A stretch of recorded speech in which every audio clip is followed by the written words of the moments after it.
He's the head coach of the number one team in the country. He's Dan Mullen, Mississippi State. He joins us now. Where are you, Coach? Right now, just sitting at the office watching a little special teams film this morning. Okay, what's the coolest thing in your office? What's the coolest thing in my office? Yeah. Boy, you know what? It's got to be the pictures of my kids for me personally. Has got to be pretty cool. I love those, but I guess the fans probably wouldn't think that's pretty cool. I do have a couple national championship rings. I got a Jim Thorpe Trophy Award in here. I got a picture of me at the White House when we won a championship. So we got a little bit of cool collector's items around. When's the last time you wore those? I like my pictures of the kids, though. I know. That sounds nice. You're Father of the Year in the SEC. I'll give you that. But the rings, that's what I want to know. When's the last time you put on the rings? I don't, because I didn't win them here at Mississippi State, so they just kind of sit in a collector's case. I don't ever wear those. I'd only wear one that I'd win here at Mississippi State right now. Getting used to being number one? I'll tell you what, it's better than being number two. No, you know what? I think it's really neat for our fan base. We have very, very loyal fans here. When I got hired here, we asked them to buy in and believe what we're trying to do, and they've sold out the stadium. They've helped build facilities here. Everybody really bought into what we're trying to do, and I couldn't be happier. Just to give them that, even in the college football playoff poll, even if we're number one just for 1 week, for our fans to say that they had that ranking, I think is really a special deal for them. Have you ever talked to Urban Meyer about what it's like? When you're number one in the country, it's just a different feeling, and how you are as a coach, and the press that's going to descend upon you, and everything that goes with that. Is there anybody who's helped you with that to sort of manage it, navigate it? I think I was fortunate, being with Urban and being at Florida when, we had a lot of attention. We had a Heisman Trophy winner in Tim Tebow. We won, 2 national championships in 3 years, and all that hype that was around it. The one thing, the biggest thing I think you get out of it is you have to remember what got you there. You can't change. Take everything kind of with a grain of salt. Enjoy all the hype and all the attention, but make sure the focus doesn't change on what got you there in the first place. And because it'll all disappear. If we lose a couple games, you're not going to want to talk to me anymore. And I like talking to you, and I like being on your show. So I want to keep winning so that can happen. How important is it for you to promote Dak Prescott for Heisman? What role do you play in that?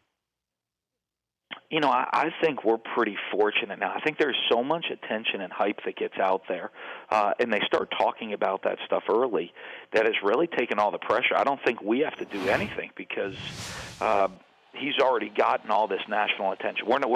We don't have to get his name in front of people for that. He's going to be under that scrutiny right now. So for us, on that aspect of it. Now, for him, I tell him this all the time.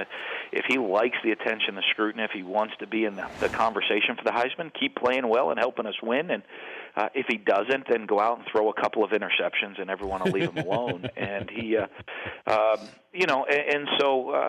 that aspect of things, he's put himself in a position where he doesn't have to go out and perform at the highest of levels.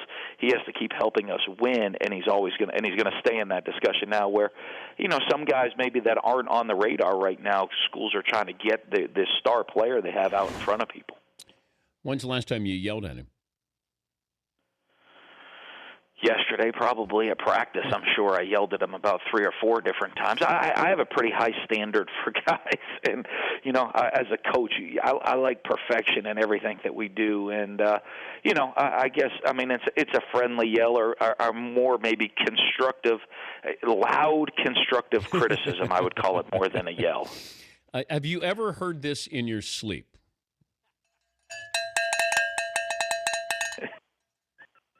It's a beautiful sound. That would rock me to sleep at night. That cowbell sound right there. It's such a beautiful sound for us, But it's. But when you were in Florida, though, you hated that sound, right? We never. When I was at Florida, I spent 4 years at Florida, and how the rotation worked. Mississippi State was the one school we did not play at. I'd never played here when I was an assistant at Florida. The only school in the SEC we hadn't played at was in Starkville. Wow. So my first game at Davis Wade Stadium with the Cowbells was my first game as the head coach. So I didn't have to suffer through the negative, I guess what people would call the negative aspects of the Cowbells, just all the positives for me. Do you hate Ole Miss? Yeah, that's pretty fair assumption.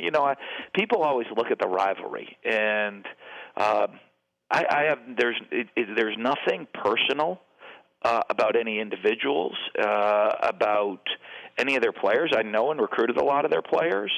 Their coaches, I know their coaches got a lot of respect for them, but I think it's more just a dislike of the institution as a whole.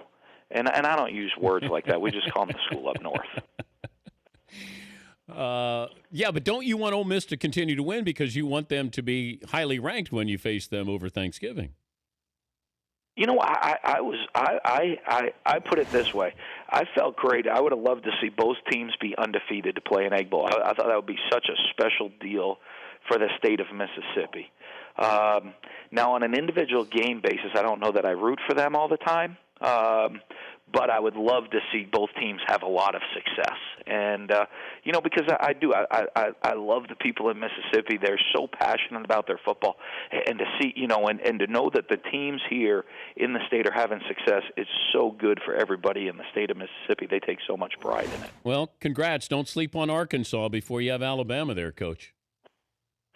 Oh, we won't. Arkansas is a heck of a football team, and our guys know. I mean, within the SEC, if you don't bring your A game every single week, you're not going to win. And no matter who you're playing, everybody's that good in this league. You have got to play your A game if you're going to think that you're going to come out with a win. Well, congrats. Great season so far. Enjoy the rest of the ride, Coach. Thank you. Thanks for having me on. Have a great day. All right, that's Dan Mullen, Mississippi State head coach.